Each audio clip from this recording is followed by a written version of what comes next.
Welcome to the Workology podcast, where we discuss the science and art of the workplace, gain powerful insights, resources, and perspectives on the industries of human resources and recruiting. Join your host, Jessica Miller-Merrill, chief blogger at bloggingforjobs.com, for an in-depth and no-holds-barred look into the future of our most powerful business asset, the employee. And now, welcome your host, Jessica, with this podcast episode of Workology. Welcome to the Workology podcast, and thank you for making us part of your week. Today's topic we're talking about is how to centralize the recruiting process. We've talked a lot about recruiting and talent acquisition in different ways. We've talked about in past podcasts where it's really a job seeker's market. We talked with leaders who are in the technical recruiting and hiring, but we really haven't focused on recruiting processes itself. I wanted to put a statistic out for you before we introduce my guest. And this comes from a 2014 Aberdeen report. It's called Talent Acquisition, Reverse the Regression Curse. And this says that 36% more companies in 2014 recruit only when they are posting or they have an open job requisition instead of actively recruiting no matter when they have an opening. And that's compared to 2002 when it was just 44%. So I want to talk a little bit about centralizing our process, maybe how we can improve our processes through everyone being all on the same page. And those are kind of some of the things we're going to talk about today. I want to go ahead and welcome our guest today. His name is Raj Seth. He's the founder and CEO of RecruiterBox. Welcome to the podcast. Thank you so much, Jessica. Thank you for having me. Well, tell us a little bit about yourself. I know that you started RecruiterBox. Is it 2006? Is that what I saw? 2011, actually. Oh, wow. Okay. But it feels like 2006. It's kind of like for every 1 year, I think in the tech space, that's, the equivalent of maybe 5 or 6 years of the regular world. Yep, absolutely. Well, tell us a little bit about you and your background and a little bit about RecruiterBox, if you will. Sure.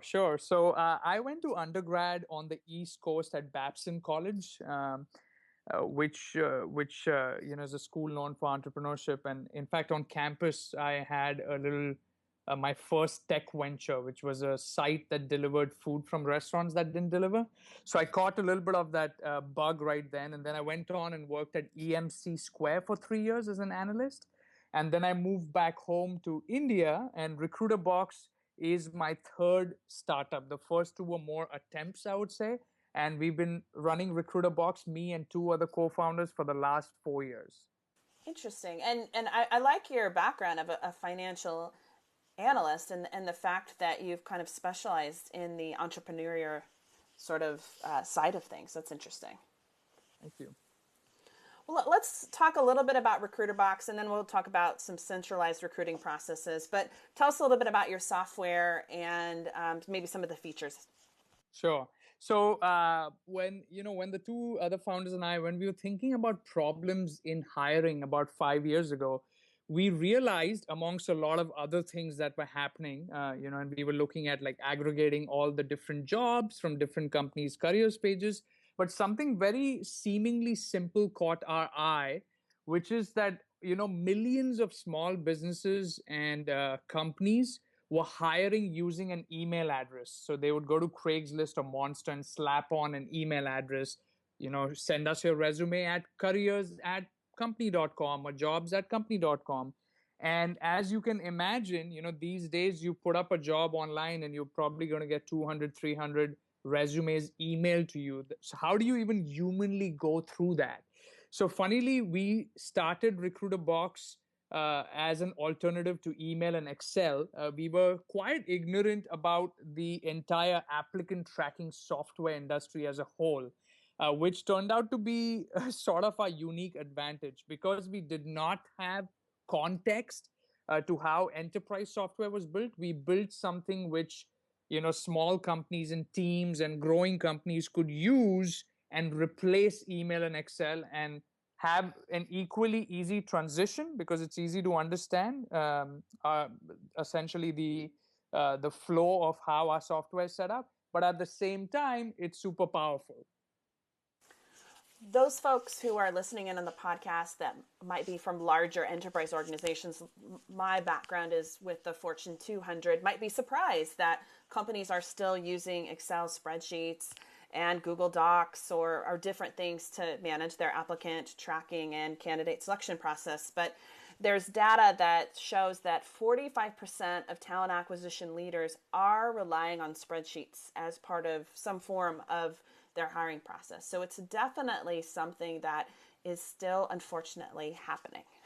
Sure, sure. And if I may quickly add something towards that, sometimes the really large companies, they do have a complete solution in place, but people sort of fall out of that process and still rely on spreadsheets because sometimes those solutions are, HR is sort of trying to get all the teams to use them, and they're probably doing an excellent job, but not everything can be done on these large solutions, and it gets a little cumbersome for folks in different teams. I think that if most listeners really took a look and talked with their talent acquisition teams or their HR teams, I would say that almost everyone is probably still relying on a spreadsheet in some shape or form. I know I had a weekly recruiting report that I would send off to the vice president of sales, where and among other people within the organization, and it was mostly just showing statuses, where we were for hiring, are we meeting our projections. But Excel is still very much a part of recruiting and hiring, and I would say that that darn spreadsheet, pulling all that data together, was taking me a ridiculous amount of time. Sure, absolutely. So Henry Ford, and this is one of an interesting quote, he says that if I had asked people what they wanted, they would have said faster horses. So I wanted to ask you, because I feel like you referenced earlier, like you didn't know about the ATS market, which I think is a little crazy, but you weren't influenced by the old way of doing things and kind of the ATS model, which really hasn't changed since the ATS was invented in the 1990s. So I wanted to ask you, what's the most archaic recruiting tool or practice you see out there? And then maybe what do you think, how can that change? Sure. So actually, I'll talk about the practice first, and then we can touch upon a couple of tools. And I don't know how honest I should be about all the tools out there, but the practice, most interestingly, which is still us being on faster horses, I would say, is the resume, right? Like at the center of all of this is the resume, and it has not changed. We still rely on a static piece of paper. Yes, that paper has gone from the physical paper to Microsoft Word. Yes, it's gone from Microsoft Word to a LinkedIn profile where you can sort of update it, as often as you want. But to you and I, just reading a resume does not give you context on, hey, should I talk to this person? What is the actual work that they have done? And then you're relying on a person's ability to be able to articulately describe that, which is not their fault whatsoever. But I think there is no dynamic form of a person's work identity, online or otherwise. So I think that's the one archaic practice, that we still have to rely on the resume, and that is why it essentially, we rely on our application forms, on some sort of filtering, then you talk to the person. But I think the resume has not changed. And one might say that, what do you mean it's not changed? What do you think would happen there? But that's the interesting question. I think there will be, more interesting ways for us to discover people, right? Like earlier, we used to ask friends what restaurants to go to, and now Yelp has sort of so seamlessly kind of given us so much more intelligence about, hey, should I go to this place or not? Of course, I'm not comparing restaurants to people, but I think the resume will also go along those paths where you will have some sort of points of referral that will be more universal. Okay, I'll leave it at that. In terms of recruiting tools, I would actually go back and say that what you said and what I was saying earlier is that a lot of people, regardless of whether they have some software in place or not, are using spreadsheets. They're using email and spreadsheets to hire. And I think that's the archaic tool that we see most often. right? And that's our entire mission. That's what we're trying to do. We're trying to save people a ton of time. Where it takes them 5 days to go through a bunch of resumes, it should only take them half a day, and that's our promise.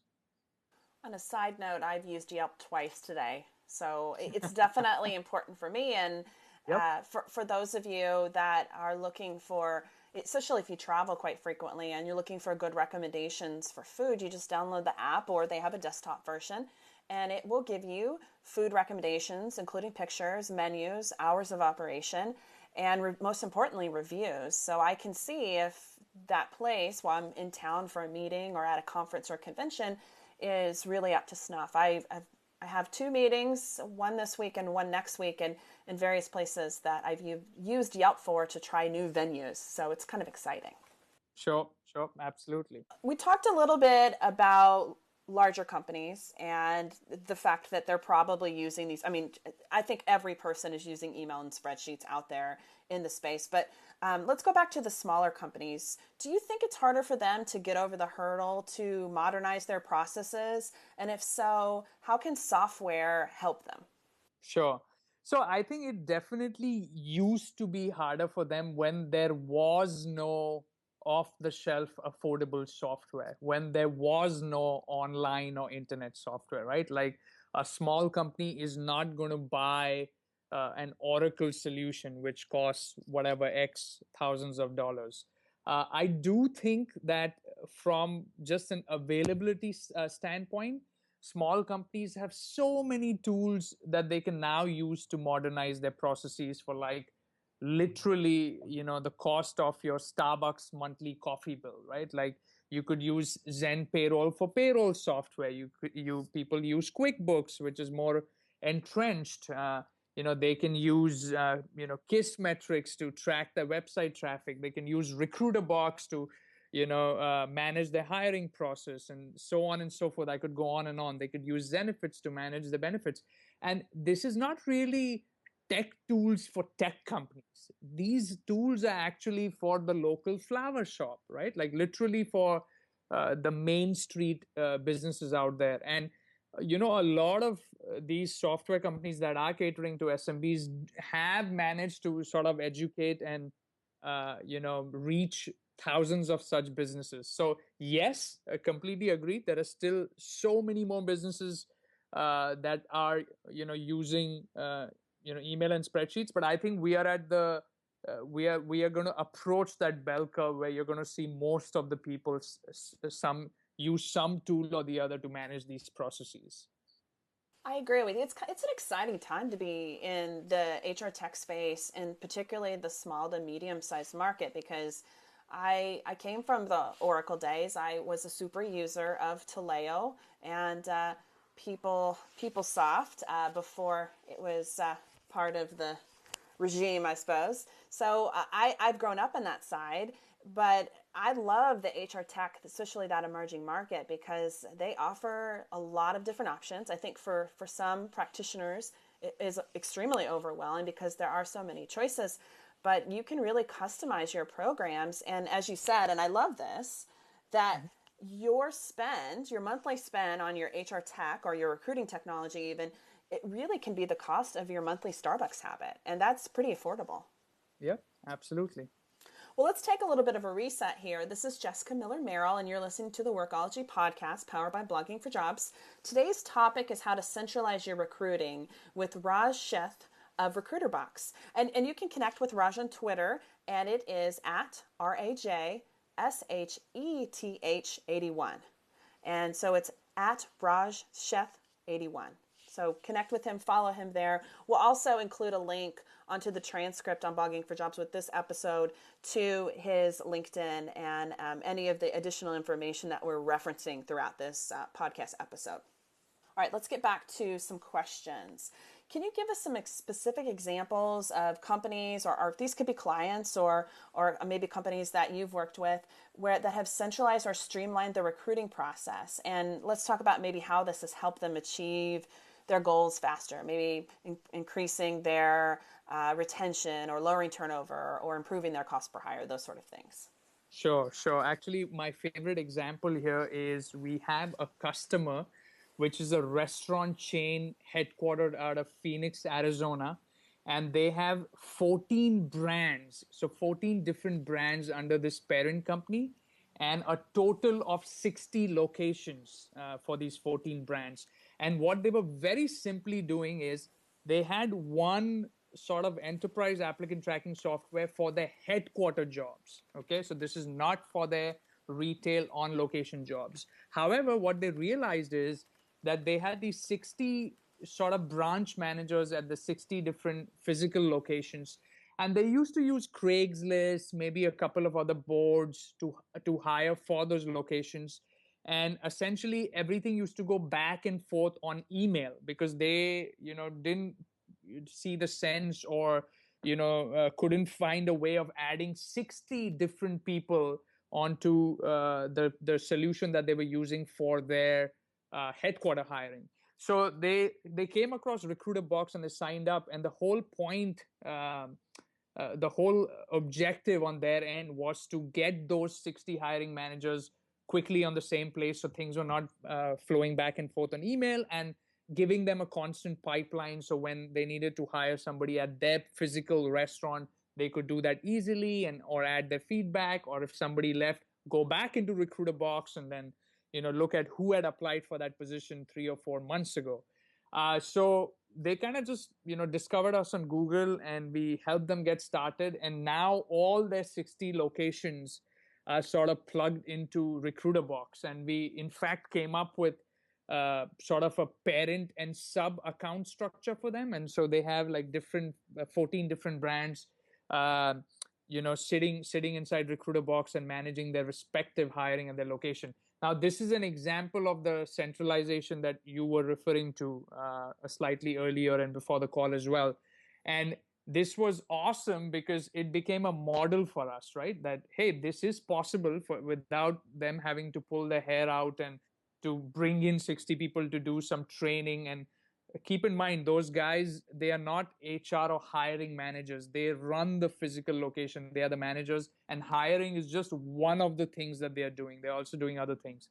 So in this form of deputized hiring, where it's not just about the dedicated hiring team, but it's about different sort of managers or business owners, if you will, of the independent units. We sort of have a proven model now that centralization does work for them, and this is what it looks like.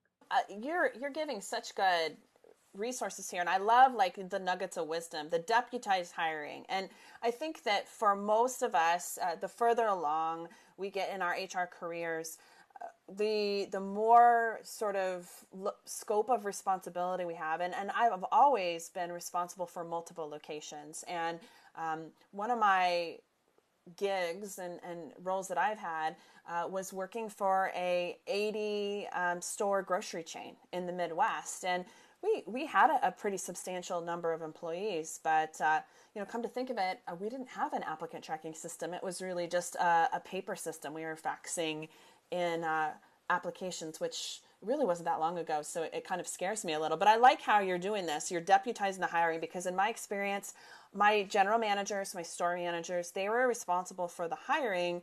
I could provide them with the tools. They would call me if they had a particular problem or a challenge, but I wasn't in the day-to-day unless they were a large grocery and they had a HR coordinator or a recruiter coordinator working with them. One of the other things I was thinking about as we were talking, and we're talking about the centralized process of recruiting and hiring, it can be very large organizations that aren't centralized. There is a very large, also a retail company that I have done some training and consulting with, and they were very regionalized, and it made the process extremely challenging, because each different region of this large restaurant chain or retail chain had their own budget and their own head of talent. And then we would meet quarterly at the headquarters to try to sort of work it all together, come up with a strategy. But inevitably, there were lots of cooks in the kitchen. So do you have any suggestions, having worked with the Phoenix-based restaurant company that you're mentioning, how did they figure that all out? Because each store manager or general manager, they have their own best interest. So is there True. some advice or strategy that, or best practice that you can maybe offer some insights to our listeners? Sure. So I can relay, a response here based on observation, like you said, for the Phoenix-based customer or some other customers, because we are obviously observing how they set these things up, right? I think you are absolutely right. I think what works well for the Phoenix-based company is the decisions are all made centrally. So when people say centralization and regionalization, I think people are talking in different degrees. So in this case, all the process, all the tool, where the jobs are being advertised, that is being done by the central HR team in Phoenix. And I think that works well for them, and they're doing a pretty good job. But what is regionalized is that if I am a manager of my ex-Italian restaurant in one of the locations, so I'm one manager, then I'm neither doing my own thing, nor am I sort of inundated with all the other information. I just go in and I see my openings, my recs, and the candidates that have come in towards this end. So I think, to answer your question, there needs to be that degree needs to be well defined, right? Like, what is centralized and what is regionalized? You can't have everybody that is completely following a different process. So it's like they're just coming up with different things, even using different tools for them. Then nothing is transferable, and then there is no scope for seeing that, hey, let's do this efficiently. We are already doing this, so we'll push all the jobs out for the locations here, and all these people have to do is essentially go in and move the candidates through their process. And also the advantage of doing it centrally is, we have this that has worked, and now we have a pool of candidates, we can transfer them over here. So again, it depends on the specific example, but I don't know if that gave you a little bit of color. No, I think any insight is good. I mean, because you are working with many customers at the same time, a lot of the challenges I think are the same, and it just offers a different perspective or point of view than the average practitioner who's responsible for their role within one organization, or even me who's looking at from a practitioner side. You are from a different experience side, and I like it because there's different pieces that you can bring to the table, and definitely points of view that we haven't considered. Sure. Well, let's talk a little bit about trend spotting here. As I said, you're looking at things from a different point of view. Are you seeing any trends or challenges on the horizon, especially with this really tight job market? Yeah. When you say trend spotting, the first thought that pops up in my head is we are seeing a lot of interesting things with sourcing. So how sourcing occurs. We're seeing people put in a lot of effort in figuring out. So first, what they used to do is it was more the spray and paint approach. Like, let's put it up on these 5-6 job boards, right? Like, let's see what comes in. Let's see what the cat drags in, sort of. And then there is a little more targeted sourcing as well, where you're either on the other extreme working with just specialized recruiters, external or internal. You're sort of going outbound, you're reaching out to folks individually, etc.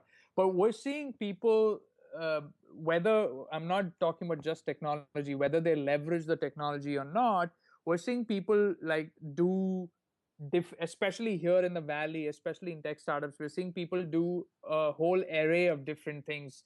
One of the most interesting things being that they're setting up a very relevant referral network, right? So it's not just about tracking referrals, but it's about, hey, where do you think this job should make its way out to?